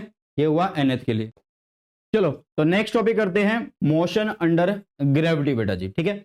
मोशन अंडर ग्रेविटी में मतलब हमें क्या चीज जो मेन पढ़नी होती है वो एक बार से देख लेते हैं, वो पढ़ना होता है बेटा जी फ्री फॉल, आप लोगों को ये पढ़ना होता है, ठीक है। तो इसमें क्या बोला गया कि a body is released near the surface of earth is accelerated downward under the influence of force of gravity, means ये बोल रहा है कि मान लो जैसे ये अर्थ है, ठीक है, ओके बेटा जी, बोल्ड टाइप कुछ बना दिया मैंने, तो ये और यहाँ पे इससे थोड़ी सी दूर ऊपर कुछ हाइट पे जाके हम क्या करते हैं, किसी चीज को छोड़ रहे हैं, रिलीज कर रहे हैं, तो ये बॉडी क्या करेगी यार, नीचे की तरफ आएगी, ठीक है, एक्सेलरेटेड डाउनवर्ड। ये क्यों आएगी, क्योंकि भाई साहब इस बॉडी के ऊपर क्या लग रहा है, फोर्स ऑफ ग्रेविटी लग रही है, फोर्स ऑफ ग्रेविटी लग रही है। अब अगर देखो जब बॉडी ऊपर से नीचे की तरफ आ रही है, एक्सेलरेट हो रही है, किसकी वजह से हो रही है भाई, अर्थ की ग्रेविटी की वजह से ये नीचे की तरफ खींची आ रही है। अगर मैं यहाँ पे एयर रेजिस्टेंस को नेग्लेक्ट कर दूं, अगर मैं यहाँ पे एयर रेजिस्टेंस को नेग्लेक्ट कर दूं बेटा जी, नेग्लेक्ट कर दूं, तो उस टाइम पे हम क्या बोलेंगे, हम बोलेंगे कि all bodies fall with the same acceleration near the surface of earth. मतलब अगर हम एयर रेजिस्टेंस को नेग्लेक्ट कर दें तो जितनी भी बॉडी हैं जो अर्थ के सरफेस के पास से गिराई जाती हैं तो वो सेम एक्सेलरेशन के साथ नीचे की तरफ आ रही होंगी। दिस मोशन ऑफ बॉडी, मतलब ये मोशन हो रहा है बॉडी का, कहाँ पे हो रहा है, फॉलिंग टूवर्ड द अर्थ, अर्थ की तरफ हो रहा है, कहाँ से हो रहा है, फ्रॉम ए स्मॉल हाइट हो रहा है, इसे बोला जाता है फ्री फॉल, इसे बोला जाता है फ्री फॉल। मतलब एयर रेजिस्टेंस को नेग्लेक्ट करने के बाद जब बॉडी, कोई भी बॉडी, जब हम एयर रेजिस्टेंस को नेग्लेक्ट करें तो कांस्टेंट एक्सेलरेशन से वो नीचे की तरफ आएगी, तो इसे बोला जाएगा बेटा जी फ्री फॉल। और ये जो कांस्टेंट एक्सेलरेशन हो रहा है इसकी एक वैल्यू होती है जिसको हम जी से शो करते हैं, ये होती है 9.8 इंटू में 9.8 मीटर पर सेकंड स्क्वायर होती है। कितनी होती है बेटा जी? मीटर पर सेकंड स्क्वायर होती है, जिसकी वैल्यू आप लोगों को मैंने बता दी है और नोट्स में भी मिल जाएगी, ये जो लेक्चर नोट्स है, ठीक है।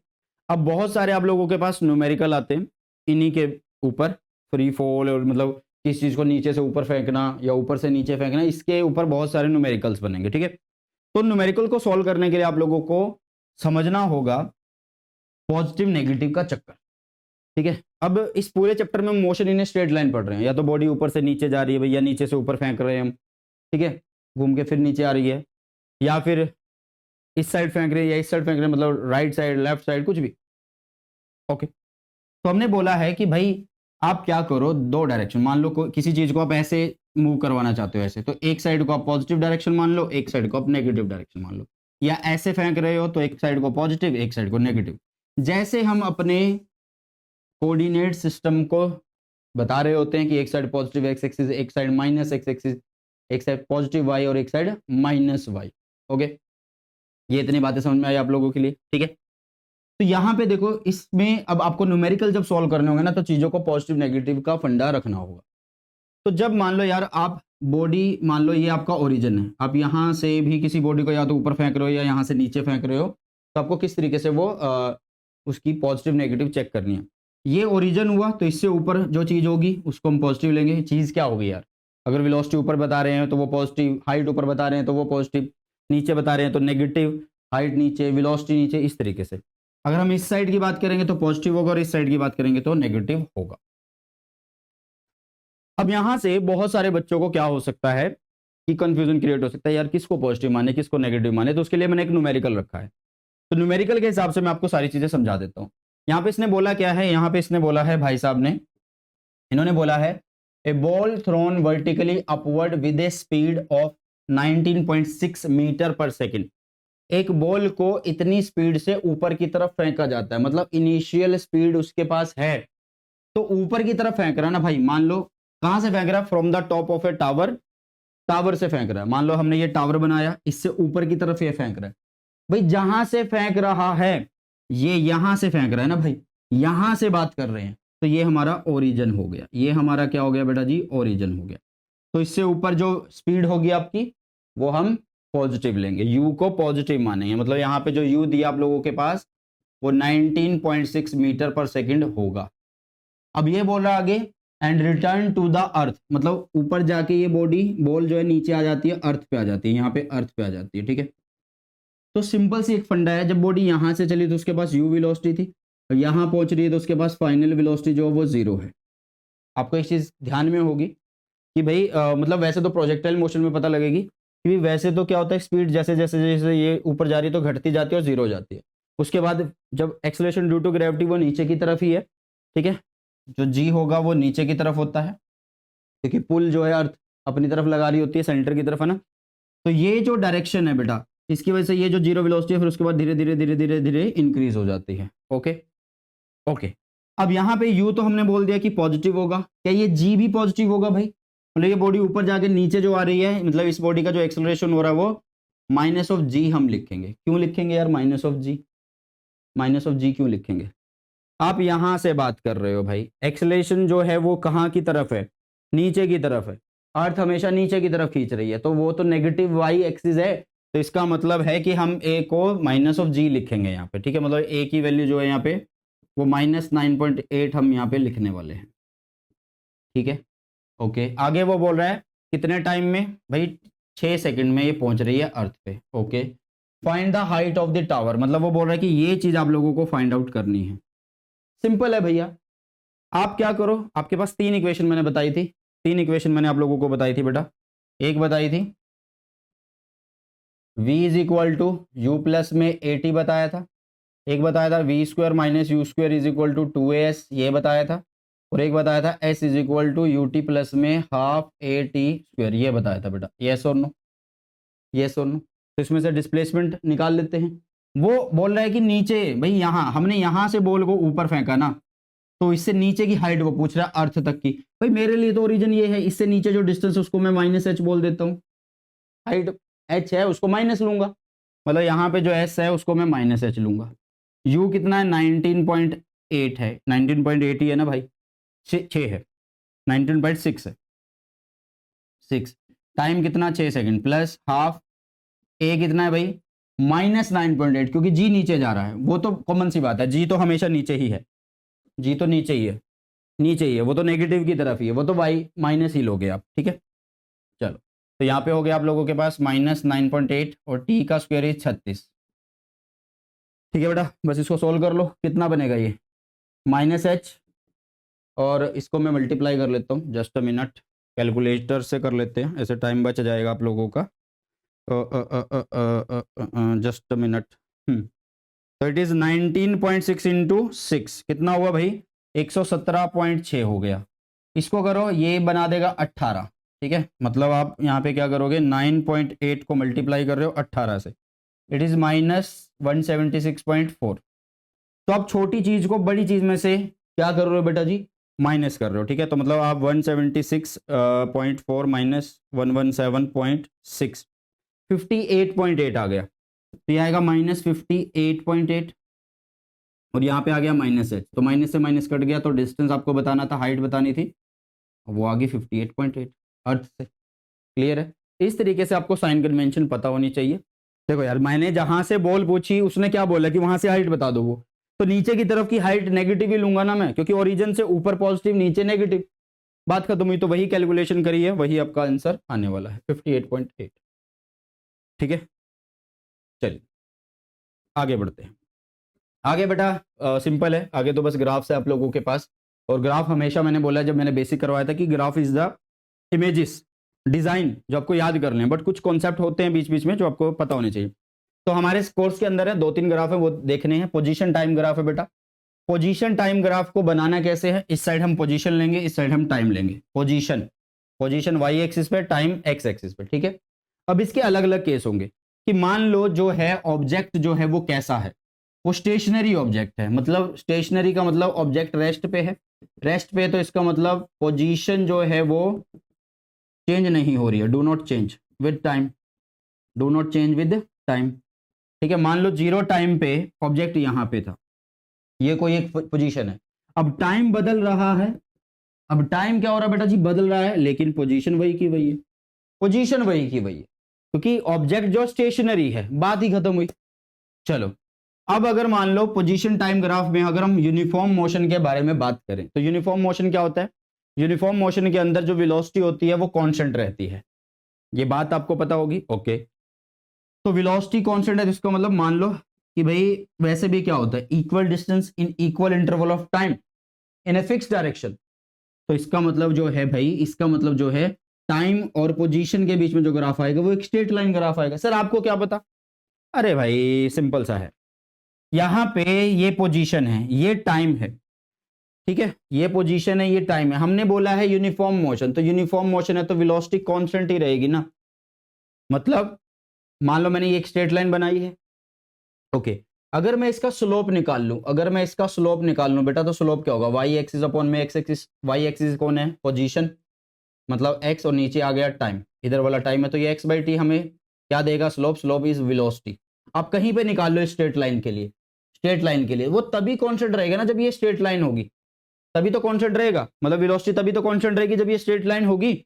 तो ग्राफ कैसा आने वाला है, पोजीशन टाइम ग्राफ, और यूनिफॉर्म मोशन क्या आने वाला है, स्ट्रेट लाइन। अब ये अगर पोजीशन बोल रहा है एक्स नोट से शुरू कर रहा है तो एक्स नोट से शुरू करना, अगर वो बोलेगा ओरिजिन से शुरू करना है तो आप ओरिजिन से शुरू करिए। तो आप कहां से शुरू करिए बेटा जी, ओरिजिन से शुरू करिए, ठीक है। इस तरीके से आप लोगों को करने हैं। एक और करते हैं, नेक्स्ट आता है पोजीशन टाइम ग्राफ और यूनिफॉर्मली एक्सेलरेटेड मोशन।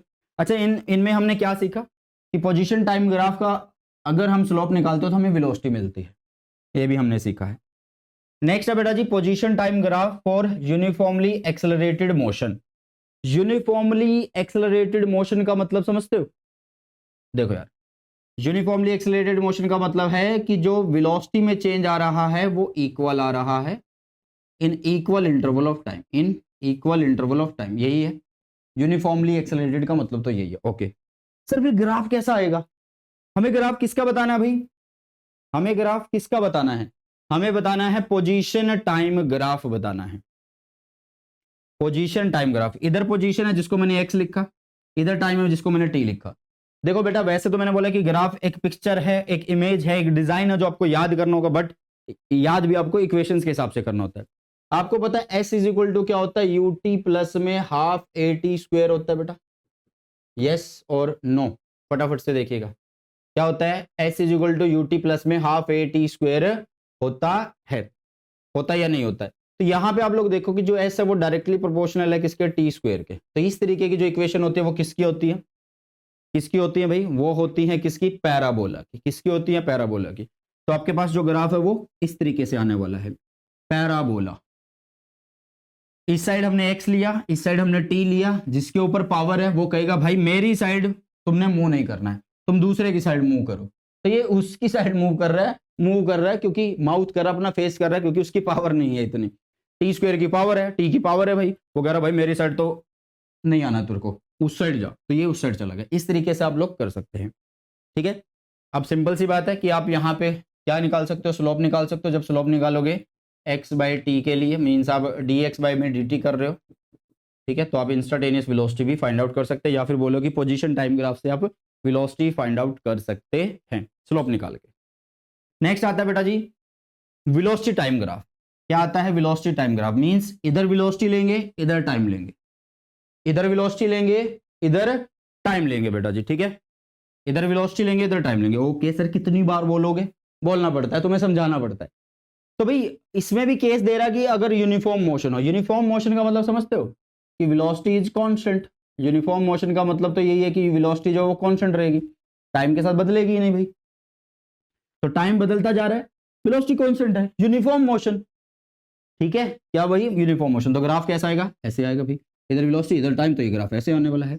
दूसरी बात, अगर मैं इसके नीचे दो इंटरवल मान लूँ टाइम के, मतलब टाइम मान लूँ t1 t2, एक इंटरवल मान लूँ t1 t2 का, तो इसके नीचे, इस ग्राफ के नीचे का जो ये पोर्शन है, अगर मैं इसका एरिया निकाल दूं तो क्या मिलेगा मुझे भाई, v इंटू टी, एरिया निकल सकता है ना, तो v इंटू टी मुझे क्या मिल जाएगा भाई, मुझे मिल जाएगा डिस्प्लेसमेंट। तो आप बोल सकते हो area under the velocity time graph हमें क्या देगा, डिस्प्लेसमेंट देगा।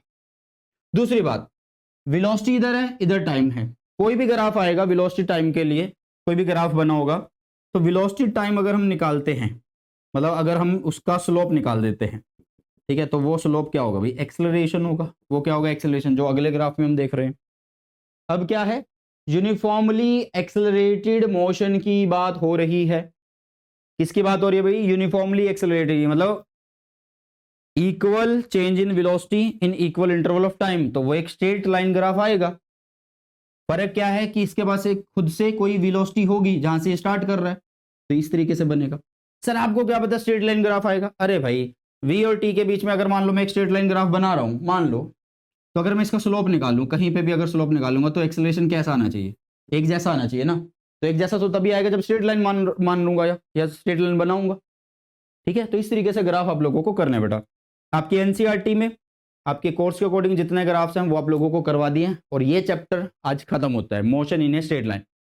देखो बेटा मैंने आपको बेसिक ऑफ फिजिक्स करवा दिया है, यूनिट्स एंड मेजरमेंट करवा दिया है, motion in a straight line करा दिया है। नेक्स्ट जो होगा हमारा वो वेक्टर्स या फिर प्रोजेक्टाइल मोशन के ऊपर होगा वीडियो। तो मैं आप लोगों को ये बोलूंगा कि ये सब चीजें तो मैं आप लोगों को कराता रहूंगा, पूरा सिलेबस करा दूंगा, पहले ही बोला है। बट आपकी तरफ से कोई सजेशन कि हाँ सर इस तरीके की वीडियो डालो, इस टॉपिक के ऊपर वीडियो डालो, ये न्यूमेरिकल चाहिए, ये एमसीक्यू चाहिए, या ऐसी स्ट्रेटजी की वीडियो चाहिए, बुक की वीडियो चाहिए, तो वो आप लोग जरूर से कमेंट सेक्शन में एक बार से बता के जाना।